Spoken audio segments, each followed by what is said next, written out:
See this problem. A rectangular wire loop of sides 8 centimeters and 2 centimeters with a small cut is moving out of a region of uniform magnetic field of magnitude 0.3 Tesla, directed normal to the loop. What is the EMF developed across the cut if the velocity of the loop is 1 centimeter per second in a direction normal to the longer side and shorter side of the loop? For how long does the induced voltage last in each case? Our motive is, we have a loop, rectangular loop, because two cases are given, so I am drawing two cases. So it is kept in uniform magnetic field like this. It has length and it has breadth.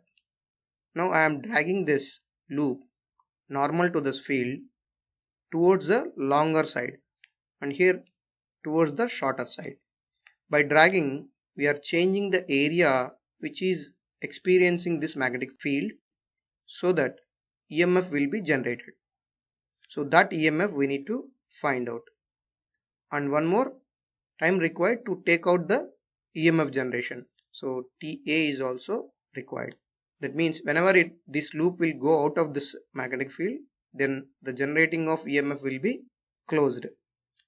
So that time we need to find out.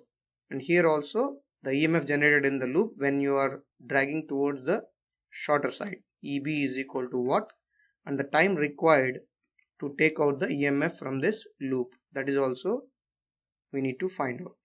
That is our motive. Now come to the investigation part. The length of the loop is given, A is equal to 8 centimeters, so that is equal to 8 into 10 to the power of minus 2 meters, and breadth B is equal to 2 centimeters, that is equal to 2 into 10 to the power of minus 2 meters.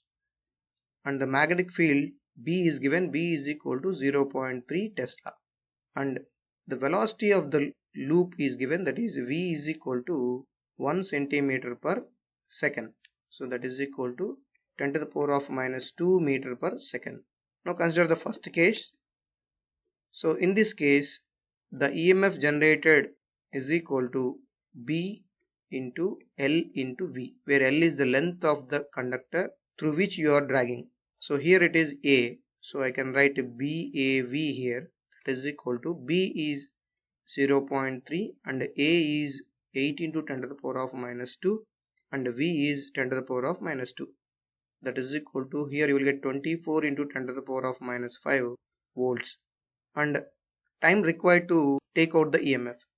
So the velocity V is equal to, here you are dragging in this direction, so this much length, that means the distance of shorter end length would be traveled to take out the loop from the magnetic field.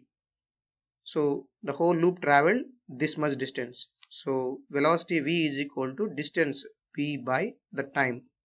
So TA, so you are dragging towards the length side, so TA is equal to B by V, that is equal to 2 into 10 to the power of minus 2 by 10 to the power of minus 2, that is equal to 2 seconds. So for 2 seconds you need to drag this loop so that it will go out of the magnetic field, so that there is no longer existence of EMF in the loop. Now come to the second case where you are dragging towards the shorter end side. So EB is equal to B into small b into V, that is equal to 0.3 into 2 into 10 to the power of minus 2 V 10 to the power of minus 2, so that is equal to 6 into 10 to the power of minus 5 volts. Now come to the time period, TB is equal to A by V, that is equal to A is 8 into 10 to the power of minus 2 divided by 10 to the power of minus 2, that is equal to 8 seconds. So when you are dragging in length side, you will experience an EMF of 24 into 10 to the power of minus 5 volts, and that EMF will be existed for 2 seconds. After that, this loop will come out of the magnetic field, so that you won't get any EMF in that loop. And in second case, 6.0 into 10 to the power of minus 5 volts is the EMF generated in the loop, and the time required to take out the EMF in the loop is 8 seconds. So for 8 seconds there exists an EMF in the loop, and after that it will come out of the magnetic field, so that you won't get any EMF in the loop.